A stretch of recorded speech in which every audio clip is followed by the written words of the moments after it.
नमस्कार, मैं संदीप कसालकर 3.o में आप सभी का स्वागत है। वेब 3 वर्ल्ड से जुड़ी नई खबरों के साथ आइए देखते हैं क्या कुछ हुआ वेब 3 की दुनिया में। सबसे पहले रुक करते हैं हेडलाइंस की ओर। यूएस स्टॉक्स में गिरावट के बाद क्रिप्टो करेंसी ने किया मिक्स ट्रेड। बिटकॉइन फिसला $19,000 से नीचे। नैस्डैक ने इंस्टीट्यूशनल क्रिप्टो कस्टडी सर्विस की शुरू। क्रिप्टो मार्केट मेकर विंटरम्यूट हुआ हैक, चोरी हुए $160 मिलियन। माइक्रो स्ट्रैटेजी ने $6 मिलियन मूल्य के अतिरिक्त बिटकॉइन को खरीदा। एनएफटी लेंडर बेंडाव ने $80 मिलियन ट्रेजरी इन्वेस्टमेंट फंड का रखा प्रस्ताव। वेब 3 अकाउंटिंग सॉफ्टवेयर ट्रेस ने सीड फंडिंग में जुटाए $7.6 मिलियन। सॉफ्ट बैंक द्वारा समर्थित $300 मिलियन फंड के साथ डीटीसीपी वेब 3 में निवेश करने के लिए है तैयार। Jimmy Fallon starrer the tonight show ने फोर्टनाइट मेटावर्स में की एंट्री।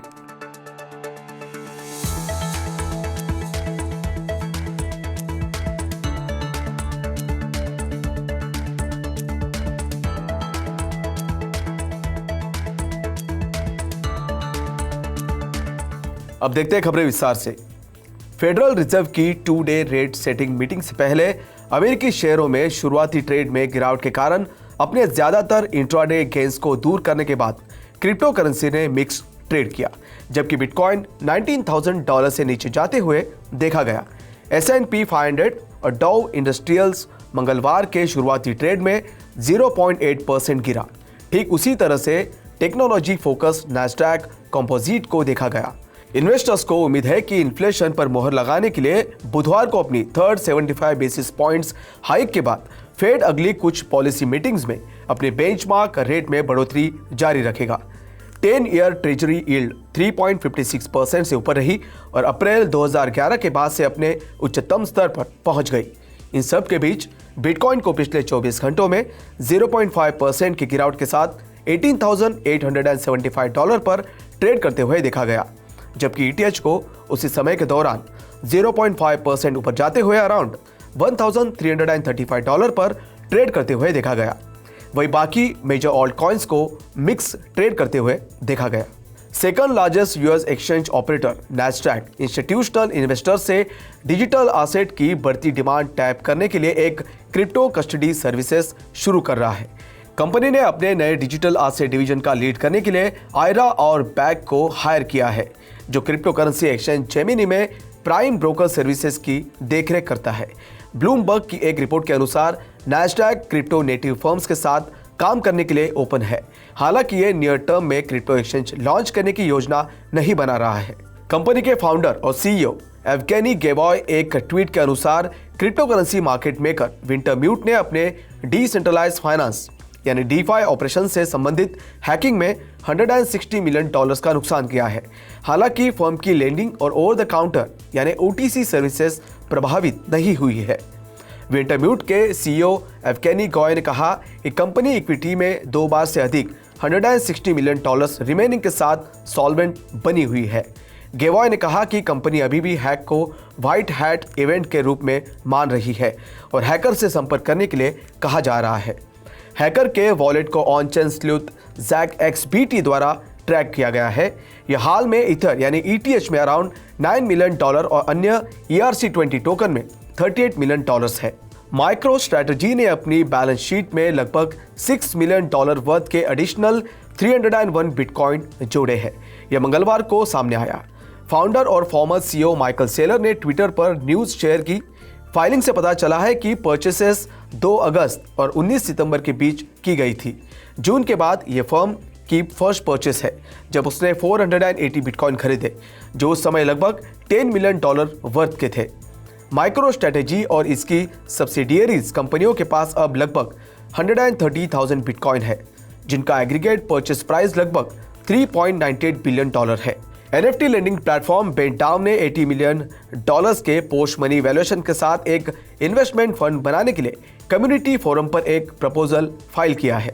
प्रपोजल के अनुसार अगली मंजूरी मिल जाती है तो फंड NFT लेंडर के लिए सब ट्रेजरी के रूप में काम करेगा।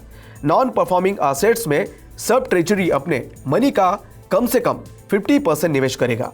इस कार्रवाई से एनएफटी लेंडर के डाउ ट्रेजरी का डाइवर्सिफाई किया जा रहा है। एनएफटी सेक्टर में व्यापक गिरावट के बीच प्रोजेक्ट की हाल की मुश्किलों को देखते हुए बेन डाउ को इस सब ट्रेजरी की जरूरत है। बेन डाउ टीम सब ट्रेजरी को सीड करने के लिए अपने 1 बिलियन टोकन बेचने के लिए कम्युनिटी एग्रीमेंट की तलाश कर रही है। ये बेन डाउ यानी BEND टोकन की टोटल सप्लाई का 10% है। फंड के लिए $80 मिलियन पोस्ट मनी वैल्यूएशन तक पहुंचने के लिए एनएफटी लेंडर ईथर यानी ETH को फाइनेंसिंग करेंसी के रूप में नियोजन करने का इरादा रखता है, जिसमें 100 ETH पर शेयर का मिनिमम इन्वेस्टमेंट होता है। Web3 बिजनेसेस के लिए फाइनेंशियल अकाउंटिंग सॉफ्टवेयर की ऑफरिंग करने वाले स्टार्टअप ने बोल्ड स्टार्ट वेंचर्स से $7.6 मिलियन का फंडिंग राउंड हासिल किया है।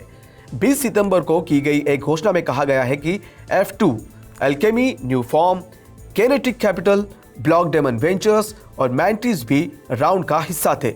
एंजल इन्वेस्टर्स के रूप में फायरब्लॉक्स के CEO माइकल शॉलोव और चैनलसिस के CEO माइकल ग्रोनेगर ने भी योगदान दिया है। अलग अलग वॉलेट्स और अकाउंट से अपने डेटा प्लेटफॉर्म में डिजिटल एसेट डेटा के कलेक्शन और एग्रीगेशन के जरिए ट्रेस Web3 कंपनीज के लिए अकाउंटिंग प्रोसेस को बढ़ाने की कोशिश करता है। इससे Web3 बिजनेसेस के लिए अपने कैश इनफ्लोज और आउटफ्लोज को ट्रैक करना, मैनेज करना और ऑटोमेट करना आसान हो जाता है। स्टार्टअप के अनुसार इसमें बहुत कुछ करंटली स्प्रेडशीट का इस्तेमाल करके मैन्युअली पूरा किया जाता है, जो ह्यूमन एरर से ग्रस्त है। European venture firm digital transformation capital partners यानी DTCP ने अपने तीसरे फंड के फर्स्ट क्लोज की घोषणा की, जिसने $300 मिलियन जुटाए हैं। यह फंड Web3, फिनटेक और कई दूसरे एरियाज में इन्वेस्ट करेगा।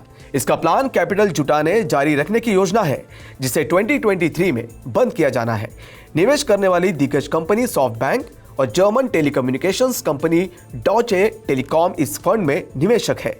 यह अपनी वेबसाइट पर वेंचर बिजनेस बताता है कि उसने 70 से ज्यादा निवेश किए हैं और हाल में एसेट्स में $2.3 बिलियन को मैनेज करता है।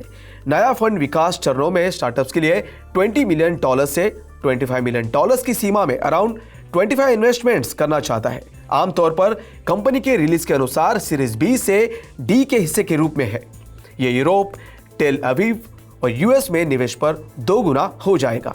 NBC यूनिवर्सल और सैमसंग ने the tonight show starring Jimmy Fallon को टुनाइट एट द रॉक नाम के एक इंटरैक्टिव एक्सपीरियंस के जरिए मेटावर्स में लाने के लिए हाथ मिलाया है।